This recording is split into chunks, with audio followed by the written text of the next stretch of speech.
Hey everyone, I'm Cuppa Joseph. I am a steward at ETH Denver and leading the education for Camp Biddle this year, which is a 3-day free coding boot camp to teach anyone how to become an Ethereum developer. So that is starting in 1 week. So I wanted to make a quick video to teach everyone how to set up their development environment and get their computer ready so that they can jump into coding and learning next week when we start the boot camp. So I have a brand new MacBook that the only thing I've added to it is Zoom and Brave, which is just a browser. I'm going to do this in one cut, no script, and we're just going to go through the requirements and get everyone's computer set up. So this will save us a lot of time next week. So if you get confused at any point, don't worry, that's okay. Come early to our first class, and there will be mentors there to help you out and make sure that you get everything set up. So we're going to start off just at the Camp Biddle website. So we've got the ETH Denver site right here. I'm going to go to Camp Biddle. Camp Biddle.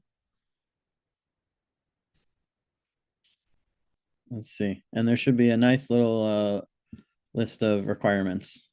All right, cool. So now we've got Camp Biddle. On our FAQ, who is this for? Anyone who wants to quickly get set up and become an app developer in crypto using Ethereum. Everything's completely free. Yes. And this is what we need to prepare. Okay, so these are our specific details. Come early and get one-to-one help with setup. So the first thing that we need is an IDE, a place to write some code. So for example, Cursor or Windsurf. I really like Cursor, so I'm going to go to Cursor. I'm going to put all the links in the description too. I don't remember what the domain is. Maybe it's cursor.ai. It's not. That's embarrassing. Maybe it's cursor.com. There it is. All right, cursor.com. Download for Mac OS. Sweet. That was easy. Cursor is just an app that's on our computer that makes it very pleasant to write code in. So the same way that you might write a book in Microsoft Word, we're going to write some code in Cursor. So that went to my downloads folder. Just going to pull that up. And let's put that into my applications. 5 seconds. Nice. All right, now I can go find that in my apps, or I can use the little search over here. I'm going to find Cursor, and sweet, let's open that. Open.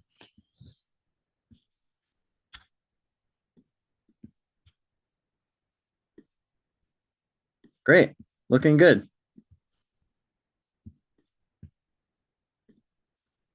I'm also going to come over here and keep it in my dock so that I can find it easier later.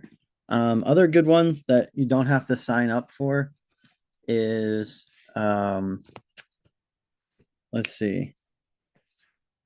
What's the Microsoft one called? Why am I blanking on it? Visual Studio. Oh yeah. VS Code. This one's nice too. Very pretty. So I think Cursor is actually built with this. And then you have VS Codium, which is like a free version. VS Codium. Yeah, so this one's very good too. I'll put the link to this as well in the description. So I like VS Codium. Cursor is kind of like AI powered, and we're going to want to write as much code with AI as possible these days. So that's great. So now we have an IDE. We have a place on our computer where we like writing code. All right, now you should read a short intro to Ethereum or video, just to give you some basic overview about crypto. So let's do that. There's one linked right here. What is Ethereum? Ethereum is a decentralized blockchain network software development platform powered by a cryptocurrency. Okay.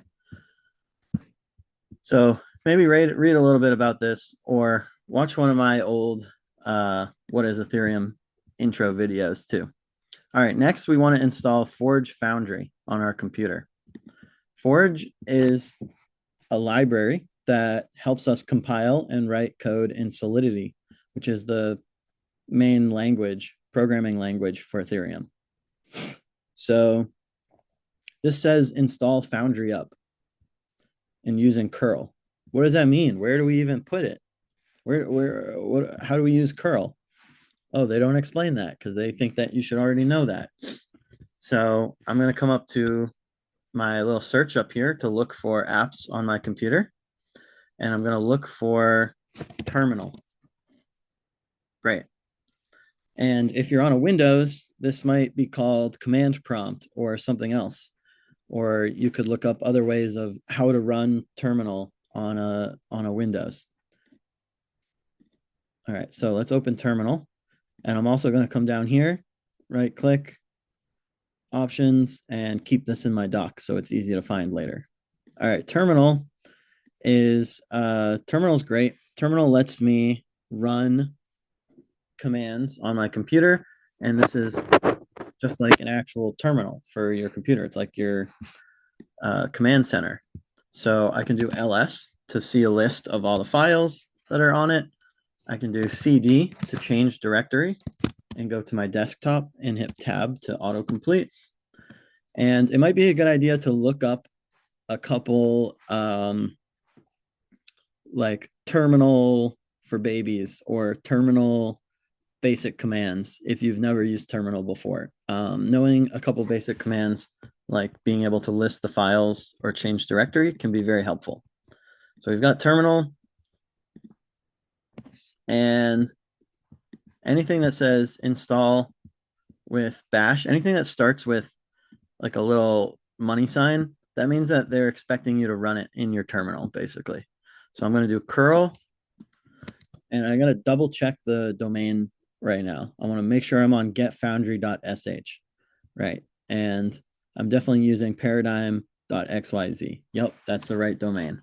Because when we run things here and we download stuff on our computer, we're giving a lot of trust to whatever this domain is, because this could download anything, right? So we want to really, really make sure that we're using people's code that we trust here. So I'm going to run curl. Just going to paste that command over.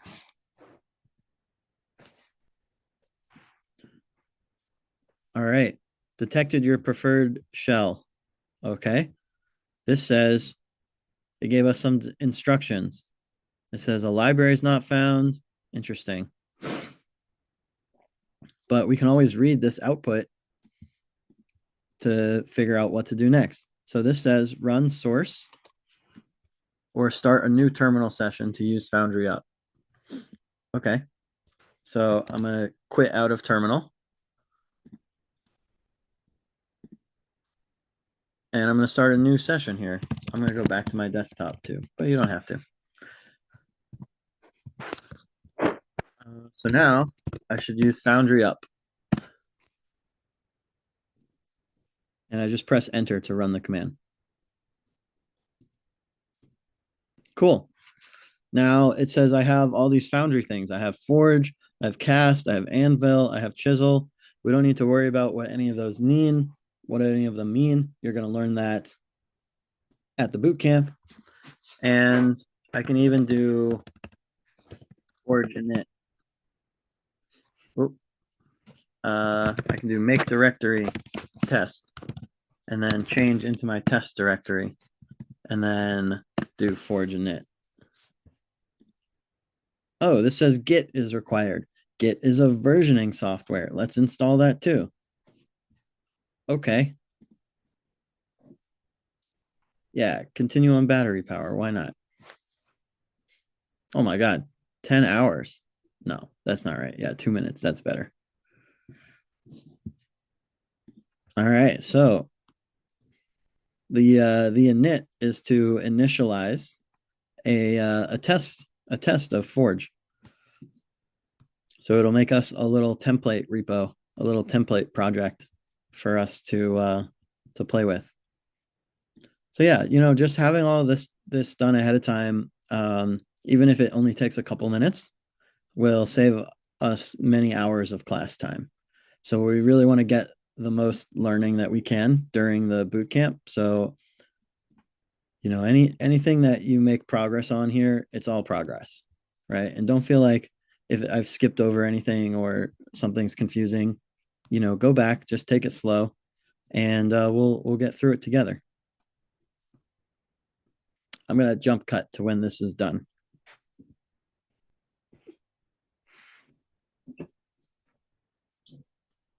Okay, here we go. Software installed. Now we have Git. Very good. I'm gonna go back to my terminal. Forge init. Cannot run init on a non-empty directory. Oh, it already ran. Okay, cool. And now I'm just going to test by doing forge build. I can even do command plus plus to make this bigger. Forge build.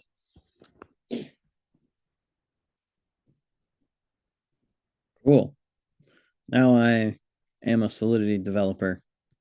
Hooray, I did it. All right. Errors, don't worry about errors. We'll do that later.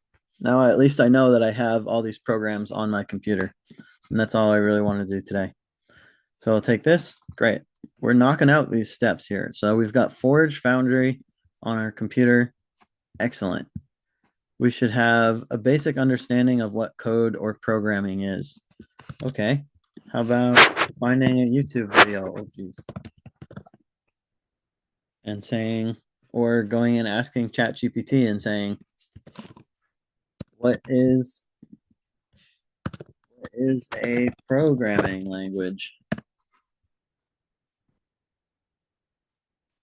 Or what is coding?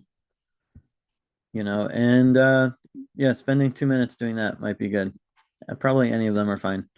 But yeah, basically, I'm just going to define now, but code is the things that we write, instructions to a computer, and that's it. Programming is just the activity. If you write programs, if you write code, you're a programmer. If you know how to code, you can check out some beginner exercises on speedrun. Okay, cool. I think that's pretty much everything. So if you want to start testing and you want to start building on Ethereum and start doing some test projects to get ahead of the curve, speedrunethereum.com is a great place to start. And I think it might also be nice to get a wallet. So I'm going to search for Rabby wallet, rabby.io. Yeah, that's a good one.